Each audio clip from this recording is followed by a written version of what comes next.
let's go. Let's go there. Let's go there.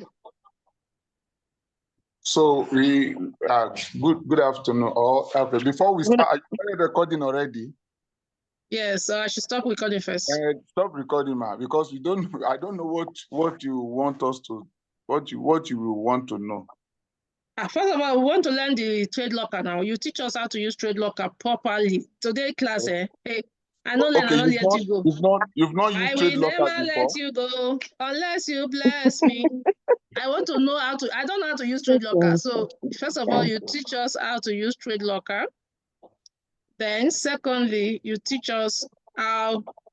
What are the trades? How do you enter? What are the things you're doing? So basically, we have come to tap your brain on how people can pass their, because it's phenomenal for you to pass in 10 days. Wow, you have done a wonderful job actually for yourself. How long have you been trading? I'm not, I'm not, it's not as if I've been trading as such, just that I have idea about trading and I've been trying demo trading. I actually do live